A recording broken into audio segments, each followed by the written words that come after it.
अस्सलाम वालेकुम, नमस्कार, सत श्री अकाल एंड गुड मॉर्निंग। मैं हूं आज़ुक आज़मी और बात करेंगे एक बार फिर ईरान, इजराइल, अमेरिका वॉर की। और साथ ही साथ आप लोग जानते हैं कि पाकिस्तान ने एक रोल अपना बहरहाल प्ले किया है, जिसमें कि पीस टॉक करवाई गई, इस्लामाबाद टॉक्स के नाम से यहाँ पर मीटिंग करवाई गई। अब खैर उसका कोई रिजल्ट निकला हो या ना निकला हो, लेकिन बहरहाल एक बार फिर जो है एमओयू साइन होने जा रहा है। एमओयू जो है वो फ्राइडे को कहा गया है कि अमेरिका और ईरान के बीच में सिग्नेचर्स हो जाएंगे, जिसके लिए बताया ये भी गया है कि जी पाकिस्तान की जो फॉरेन ऑफिस है उनकी तरफ से ये कहा जा रहा है कि जी पाकिस्तान का डेलीगेशन जो है वो जी बिल्कुल पहुंच चुका है स्विट्जरलैंड। और ये कहा गया है कि जी आमना बलोच जो है, जो कि सेक्रेटरी फॉरेन ऑफिस है, उनके साथ ये डेलीगेशन जो है ये जी पहुंच चुका है स्विट्जरलैंड में। और पाकिस्तान वहां पर एक इम्पोर्टेंट रोल पाकिस्तान का वहां पर, यानी कि इस पीस टॉक के सिलसिले में जो एमओयू साइन होने जा रहा है वहां पर भी है। तो पाकिस्तान का जो डेलीगेशन है वो पहुंच चुका है सबसे पहले। कहा तो ऐसे यही जाता है कि जी अभी अमेरिका नहीं पहुंचा, ईरान नहीं पहुंचा, इजराइल या कोई किसी तरफ से नहीं गया, लेकिन हमारे यहाँ से लोग जो है बहरहाल वो पहुंच चुके हैं। और अब कहा यह भी जा रहा है, कई लोगों का ये भी कहना है कि जी सारी मेहनत जो है वो पाकिस्तान ने शुरू से की कि किसी तरीके से ये पीस टॉक हो जाए, चाहे अमेरिका के कहने से या किसी के भी कहने से। लेकिन बहरहाल पाकिस्तान में जो एक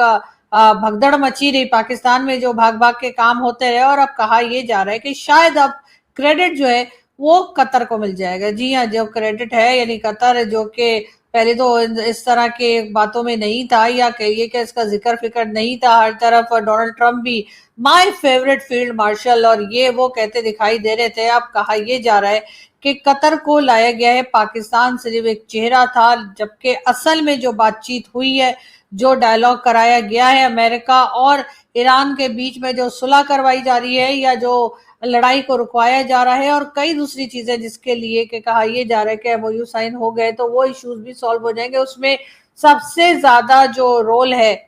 वो कतर का है। अब जाहिर है कतर वो कंट्री है जिसने ना सिर्फ ये कि उसके पास पैसा भी है, पावर भी है, और जहां तक मुझे याद पड़ता है डोनाल्ड ट्रंप को उन्होंने कोई जहाज भी गिफ्ट किया था। पाकिस्तान ने तो ऐसा कुछ नहीं किया है। पाकिस्तान तो उल्टा कुछ ना कुछ पाकिस्तान की तरफ से लगता है कि कुछ हमें मिल जाए शायद अमेरिका से, हमें चाहे वो आईएमएफ का पैसा हो या किसी और तरफ से हो, लेकिन ये कि हमें कुछ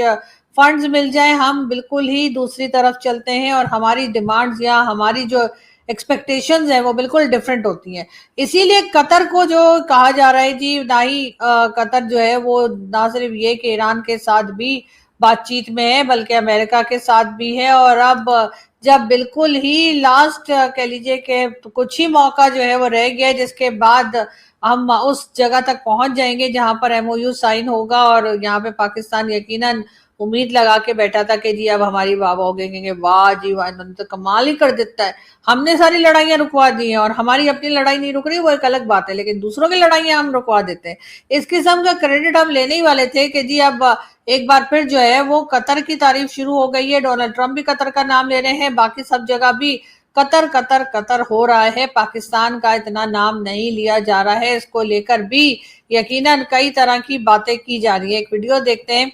जो कि अब्दुल बासित साहब की है, जो कि हाई कमिश्नर भी रहे हैं भारत में, और जरा सुनते हैं वो क्या कह रहे हैं और फिर बात करते हैं। अब जब भी ये जनीवा में शायद अगले हफ्ते हो ही जाए तकरीब एमओयू की, जिसमें शायद हमारे प्राइम मिनिस्टर, फील्ड मार्शल वगैरह, तुर्की से लोग, फॉरेन मिनिस्टर या और भी, कतर, सऊदी अरब, यूएई, इजिप्ट, जॉर्डन, इन तमाम ममालिक के भी रिप्रेजेंटेटिव्स वहाँ मौजूद होंगे, लगता तो यही है। तो अब उसको नाम क्या देते हैं, क्या वो इस्लामाबाद डिक्लेरेशन होता है? ये भी एक मुश्किल नहीं लगता है, तो मुश्किल, लेकिन काम तो सारा हमने किया नहीं। वो आखिरी वक्त में कतर ने आके थोड़ा बहुत जम मारी अंदर, लेकिन जो स्पेड वर्क है, सारी कहानी तो हमने की। तो मुनासिब तो यही है कि उसको इस्लामाबाद डिक्लेरेशन कह दें।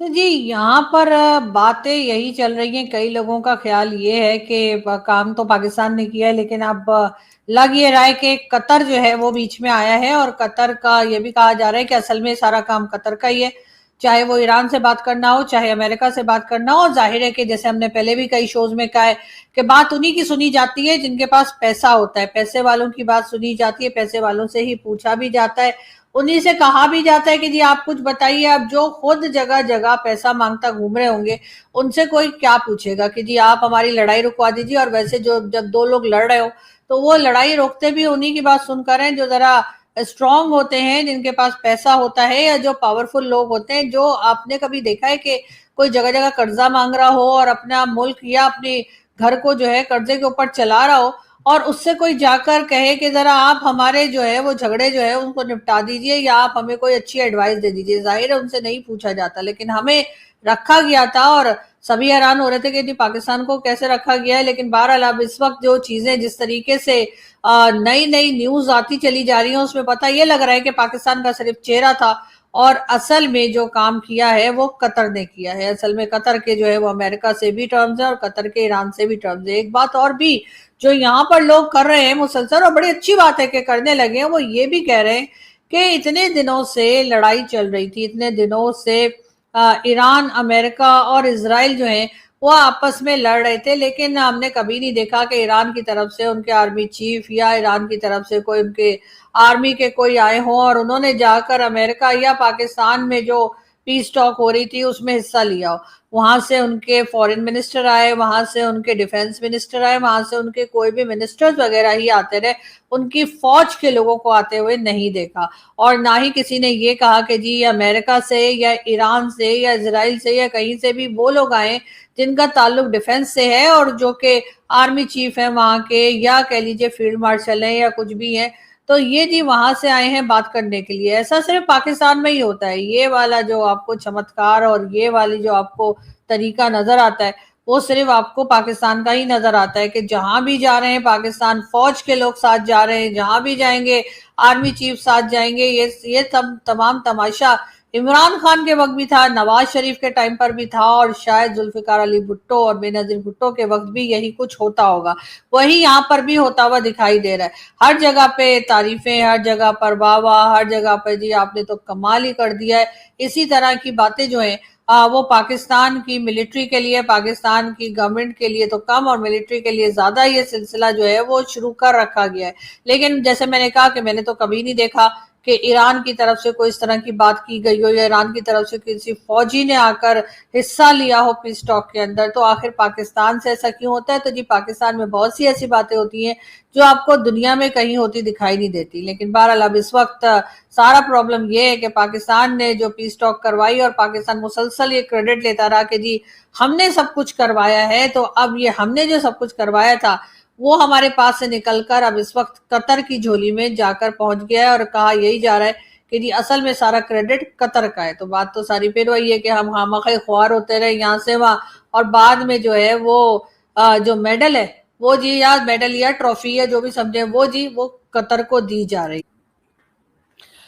अब जी हमारे लोग तो क्रेडिट लेने की कोशिशें कर ही रहते, या उनको यकीन था कि क्रेडिट मिल ही जाएगा। लेकिन हुआ ये कि हमने जो है वो इस्लामाबाद को सजा के रख दिया। कहा ये गया कि जी इतने बैनर्स और पोस्टर्स और क्या कुछ लगाया गया जिसमें कि ये बताने की कोशिश की गई पाकिस्तान की आवाम को कि जी हमारे जो फील्ड मार्शल और प्राइम मिनिस्टर साहब हैं उन्होंने जी ना सिर्फ ये कि जंग रुकवा दी है, बल्कि उन्होंने ईरान और जो यूएस है उसके बीच में पीस डील भी करवाने जा रहे हैं। अभी इसकी वाह हम कर ही रहे थे कि ये कतर न जाने बीच में कहाँ से आ गया, और कतर ने कहना शुरू कर दिया कि जी ये काम तो दरअसल ये कर रहे हैं। लेकिन हमारे यहाँ बात यहाँ तक ही नहीं रुकी थी कि हमने रोड्स वगैरह पे साइन बोर्ड लगा दिए या हमने वाहवाही शुरू कर दी, बल्कि फैसल वावड़ा साहब जो कि भाई लोग के बड़े फेवरेट हैं, हर पार्टी में या कह लीजिए जब भी जो गवर्नमेंट आती है उसमें कुछ ना कुछ इनको जरूर बनाते हैं, कभी मिनिस्टर और कभी सेनेटर और कभी क्या। उन्होंने तो ये तक कह दिया है कि जी जो यूएस ईरान डील जो हो रही है उसमें जो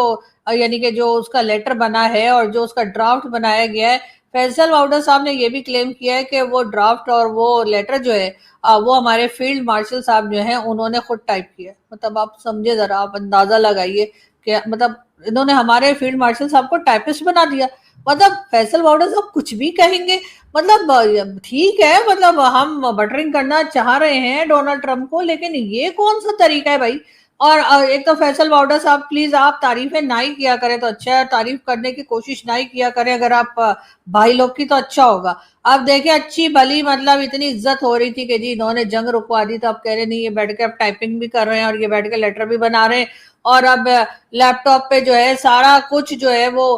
فیلڈ مارشل صاحب نے ٹائپ کیا. تو آپ سوچئے کہ ابھی اگر وہ جو پرائم منسٹر صاحب نے, آپ کو یاد ہے شروع میں ایک ٹویٹ لگائی تھی اور ایک لیٹر لگایا تھا, اور اس میں یہ آیا تھا کہ جی وہ امریکہ سے کسی نے بھیجا اور انہوں نے جو ہے کاپی پیسٹ کیا تھا, اس پہ پکڑے گئے تھے. اس کے بعد یہ چیٹ جی پی ٹی کے کیا ہے, ادھر سے بھی آپ لوگ کئی بار جو ہے وہ پکڑے جاتے ہیں, یا جو رائٹنگ سافٹ ویئر والے ہمارے یہاں کے لوگ ہیں وہ بھی اکثر اسی طرح کی گڑبڑ کرتے پکڑے جاتے ہیں. تو اب آپ نے یہ کہہ دیا ہے کہ یہ جو ڈیل بن رہی ہے یا یہ جو ایم او یو سائن ہونے جا رہا ہے, یہ سارا کا سارا جو ہے وہ مطلب بھائی لوگ کے ابو لوگ نے ٹائپ کیا ہے. تو بس پھر تو اگر اس میں سے ٹرمپ نے کچھ غلط سلط نکال لیا نا, تو بس پھر خیر نہیں ہے. اس لیے کہ ٹرمپ جو ہے وہ ایک طرف تو بات چیت کر رہے ہیں اور دوسری طرف وہ یہ بھی کہہ رہے ہیں کہ جی اگر میرا موڈ خراب ہو گیا نا, یا تم لوگوں نے میری بات نہ سنی, تو جی میں جو ہے وہ پھر سے جو ہے وہ بم وہاں پہ پھینکنا شروع کر دوں گا ایران میں, پھر اٹیک کر دوں گا. اس قسم کی باتیں بھی ڈونلڈ ٹرمپ کہہ رہے ہیں, اور ان کا کہنا ہے کہ اگر ان کو لیٹر پسند نہ آیا, جس کا کہ بہت چانس ہے کہ ان کو لیٹر پسند نہ آئے, تو وہ پھر دوبارہ سے بھی اٹیک کر سکتے ہیں. لیکن دوسری طرف جو ہے وہ ٹرمپ یہ بھی کہہ رہے ہیں کہ جی ہو سکتا ہے کہ $12 بلین جو ہیں جو فروزن ایسٹس ہیں ایران کے, ہو سکتا ہے کہ ان کو ایران کو واپس دے دیا جائے, اور لیکن ابھی تک اس بارے میں کوئی کنفرمیشن جو ہے وہ امریکہ نے کی نہیں. ڈونلڈ ٹرمپ کا کیا ہے جی, وہ صبح کو کچھ کہتے ہیں, شام کو کچھ کہتے ہیں, صبح پھر کچھ اور کہہ دیتے ہیں. ان کو تو خود پتہ نہیں لگتا کہ وہ کرنا کیا چاہتے ہیں اور وہ کہنا کیا چاہتے ہیں. لیکن یہ ضرور ہے کہ ٹرمپ نے یہ بھی کہا ہے کہ اگر ہم نے جو ایگریمنٹ یا ہم نے جو ایم او یو سائن کرنے کے لیے دیا, اور اگر ایران اس کے اوپر تیار نہ ہوا, تو وہ ایران پر دوبارہ سے اٹیک کر دیں گے. یہ بات بھی جو ہے وہ یقیناً لوگوں کو یاد رکھنی چاہیے کہ ڈونلڈ ٹرمپ جو ہے وہ کہتے چلے جا رہے ہیں, تو اس لیے زیادہ ہوشیاریاں دکھانے کی ضرورت نہیں. خیر بات ہم کریں گے ایک بار پھر کشمیر کی, اور ہماری سائڈ کشمیر یعنی کہ پی او کے, جس کو کہا جاتا ہے یا آزاد کشمیر جسے ہم کہتے ہیں, کہ اب آپ لوگوں کو پتہ ہی ہے کہ وہ کتنا آزاد ہے اور ہم نے وہاں پر کیا کچھ ہنگامہ مچا کے رکھا ہے. تو جی وہاں پر جو جوائنٹ عوامی ایکشن کمیٹی ہے, اس کے لیے ہمارے جو ڈیفنس منسٹر صاحب ہیں خواجہ آصف, ان کا کہنا ہے کہ جی ان کو فنڈنگ جو ہے باہر سے فنڈنگ چلتی ہے, یعنی کوئی فورن فنڈنگ ہے جو کہ کشمیر میں دی جاتی ہے, اور اس کے تانے بانے برطانوی شہریت رکھنے والے, یعنی کہ جو لوگ یو کے میں رہتے ہیں وہاں سے ملتے ہیں, اور انہیں انڈیا کی حمایت بھی حاصل ہے. جی ہاں, خواجہ آصف صاحب کا کہنا یہ ہے کہ جو کشمیر میں جو ہنگامہ ہو رہا ہے, ہمارے یہاں کشمیر میں جو اٹھا پٹخ مچی ہوئی ہے, اس کے پیچھے جی پاکستان یا کشمیر کے وہ لوگ ہیں جو یو کے میں رہتے ہیں, ان کو فورن فنڈنگ دی جا رہی ہے, اور اس میں کہیں نہ کہیں بھارت کا بھی آتا ہے. خیر بھارت کا ہاتھ پاؤں گردن یہ سب ہمیں جو ہے ہر جگہ ہمیں ملتی ہے, لیکن اپنی غلطی مانتے ہوئے ہمارے منسٹر صاحب دکھائی نہیں دیتے. ہر چیز کو کہہ دیں گے بھارت نے کیا ہے, یہ افغانستان نے کیا ہے, اور آپ نے کیا کیا ہے سر وہ بھی ذرا بتا دیجئے. اور وہاں پہ ہر کسی کو اگر آپ یہی کہہ دیں گے کہ یہ ٹیرر کیمپ ہے یا یہ ٹیررسٹ آرگنائزیشن ہے, لیکن جو اصل میں ٹیرر آرگنائزیشن ہیں ان کا نام نہیں لیتے اور نہ ہی ان کو ایسا کہا جاتا ہے. بہرحال بات کریں گے ایک بار پھر جو ہے وہ منسٹر صاحب حنیف عباسی صاحب کی. ان کا کہنا یہ ہے کہ اس پورے ریجن میں محفوظ ترین ملک جو ہے جہاں پر لوگ انویسٹمنٹ کرنا چاہتے ہیں اور جہاں پر لوگوں کی جان اور مال محفوظ رہتا ہے, ان کا کہنا ہے وہ پاکستان ہے. تھینک یو ویری مچ سر, آپ نے یہ بتایا, ورنہ آپ کو تو میرا خیال ہے کہ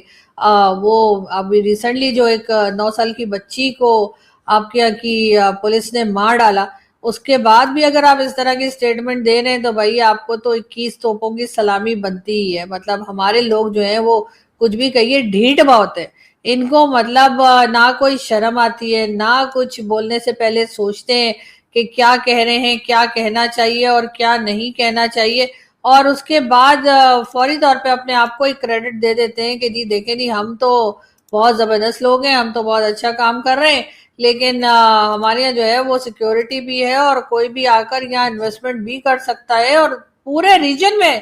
مطلب پھینکنے کی بھی کوئی لمٹ ہوتی ہے سر. پورے ریجن میں سب سے زیادہ سیکیور کنٹری آپ کو پاکستان لگ رہی ہے, جہاں پر ابھی تک آپ کے جو پولیس ڈپارٹمنٹ ہے پنجاب کا, انہوں نے 8 months کے اندر 900 سے اوپر لوگوں کو مار ڈالا ہے انکاؤنٹر میں، اور بار بار کہتے یہی ہے کہ جی یہ چور تھا، وہ ڈاکو تھا، ایسے کر کے ابھی تک 800 لوگوں کو مار ڈالا ہے۔ اس کے بعد بھی حنیف عباسی صاحب کا کہنا یہ ہے کہ جی ہمارے یہاں جو ہے وہ سب بہت اپنے آپ کو محفوظ سمجھتے ہیں، بہت سیف کنٹری ہے، اور یہاں پر آ کر لوگ انویسٹمنٹ بھی کر سکتے ہیں۔ جی ہاں، چائنا نے کیے نا، اور کتنے لوگ چائنا کے ہم نے ٹپکا دیے، یہ بھی ذرا بتا دیجئے۔ اس کے بعد یہاں پہ جس طرح سے لوگوں کو مارا جاتا ہے، پاکستانیوں کو مارا جاتا ہے، وہ بچی جس کی جان لی گئی ہے وہ اتفاق سے آسٹریلین نکلی ہے، اور آسٹریلیا کا میڈیا اور آسٹریلیا کی گورنمنٹ اس کے بارے میں بات کر رہی ہے، تو آپ لوگ بھاگے بھاگے پھر رہے ہیں، لیکن پھر بھی اس قسم کے الٹے سیدھے سٹیٹمنٹ دینے سے باز نہیں آتے۔ پاکستان میں آپ نے ہر کسی کو بھکاری بنا کے رکھ دیا ہے، لوگوں کی حالت خراب سے خراب ہوتی جا رہی ہے۔ پہلے تو خیر گلف کنٹریز میں اور یورپ میں اور کہاں سے پکڑ پکڑ کے نکالے جا رہے تھے، یہاں پر پاکستان میں بھیجے جا رہے تھے، لیکن اگر پاکستان میں کوئی چلا جائے، کسی بھی عام سی مارکیٹ میں چلے جائیں، کہیں چلے جائیں، تو آپ کو پتہ لگے گا کہ کتنے زیادہ بھکاری یہاں پر جو ہیں وہ ہو چکے ہیں لوگ، کہاں تک لوگوں کی حالت خراب ہو گئی ہے۔ لیکن ظاہر ہے پبلک کو جتنا مرضی تکلیف ہو، پبلک کی جتنی مرضی حالت خراب ہو، اس سے جی جو گورنمنٹ ہے اسے کوئی فرق نہیں پڑتا۔ گورنمنٹ اپنی مستی میں رہتی ہے، گورنمنٹ کو اپنے مستیاں، اپنے عیاشیاں اور اپنے آپ کو بتانا کہ جی ہم تو بہت توپ چیز ہیں، اور اسی لیے جی ہم سے تو امریکہ بھی پوچھ رہا ہے اور ہم سے تو ایران بھی پوچھ رہا ہے۔ حالانکہ کہنے والے کہتے ہیں کہ جی ایران بھی ناراض ہے اور ایران کو بھی ڈاؤٹ ہے، اور ایران کو شک ہے کہ پاکستان جو ہے وہ کہیں نہ کہیں امریکہ کو فیور کر رہا ہے، اور امریکہ کو لگتا ہے کہ شاید ایران کو فیور کر رہا ہے، اس لیے کہ ظاہر ہے کہ وہ مسلم بھائی کوئی اس طرح کا چورن جو ہے وہ جو ہم چلایا کرتے ہیں، امریکہ کو اس کا ہمارے اوپر شک ہے اور ایران کو ویسے ہم پہ ڈاؤٹ ہے۔ لیکن اس وقت جو ساری کریم اٹھا کر قطر لے جا رہا ہے اس کا کیا کرنا ہے بھائی؟ اس کے اوپر تو پاکستان کی طرف سے کوئی آواز نہیں نکلی ہے، اور شاید نکلے گی بھی نہیں، کیونکہ اب ہم امریکہ کو یہ تو نہیں کہہ سکتے کہ بھائی سارے وقت تو ہمیں دوڑاتے بھگاتے رہے اور آخر میں آپ نے جو ہے اٹھا کر سارا کا سارا کریڈٹ جو ہے آپ قطر کو دے رہے ہیں، تو اس کے لیے جی ہم آپ سے بات نہیں کریں گے۔ اس کے لیے پاکستان کے پاس ایک حل ہے، وہ یہ کہ کہتے کہ جی ہم آپ کے پیسے واپس نہیں کریں گے، جو ہم نے ورلڈ بینک IMF وغیرہ سے لیے ہیں پیسے، وہ پیسہ ہم واپس نہیں کریں گے جب تک آپ یہ نہیں کہیں گے کہ جی قطر نے نہیں، پاکستان نے ساری صلح کرائی ہے۔ لیکن خیر دیکھتے ہیں کہ کیا ہوتا ہے اور اس سلسلے میں کس طرح سے آگے بڑھا جاتا ہے۔ جیسے جیسے نیوز آئے گی ہم آپ کے پاس لے کر حاضر ہوتے رہیں گے۔ تھینک یو، اپنا بہت سارا خیال رکھیے گا۔ Thank you.